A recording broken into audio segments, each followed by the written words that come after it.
حقيقة تواجد التركي الغير المبرر في ناحية بعشيقة تابعة لمحافظة نينوى ما يؤدي سلبا إلى الاستقرار والأمن في تلك المنطقة، حيث أن في حين والآخر نرى هناك قصف من جهات إلى على هذا المقر، مما أثر سلبا على عودة النازحين خاصة من أبناء مكون الشبكي واليزيدي. نطالب الحكومة العراقية والجهات ذات العلاقة بغلق هذا المقر، كون المقر كما قلت لا يمث لا غير قانوني وغير شرعي، ويعتبر احتلالا للبلد ذات سيادة. حقيقة القصف الشبه مستمر على هذا المقر يؤثر سلبا على الحركة الاجتماعية والاقتصادية في تلك المناطق، ويعرقل عودة النازحين المتبقي في بعض المناطق إقليم،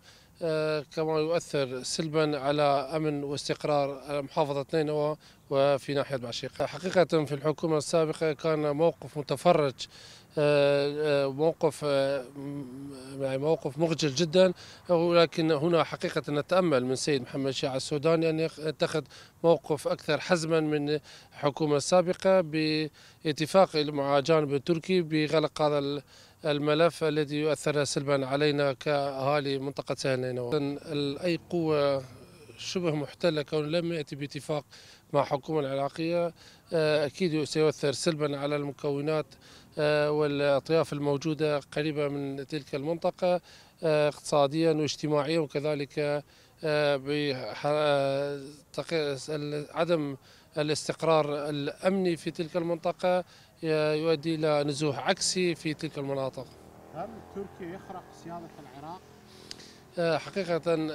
الاختراقات التركية والقصف التركي المستمر على مناطق خاصة في قضاء السنجار والسنوني وبعض مناطق في محافظة أربيل ودهوك، هذا لا يخفى على أحد من الاستمرار القصف التركي وخرق السيادة العراقية أكثر من مرة في مناطق تلك المناطق، وهذا حقيقة نراه بأنه استهانة بالحكومة العراقية واستهانة ببلد ذات السيادة كجمهورية العراق.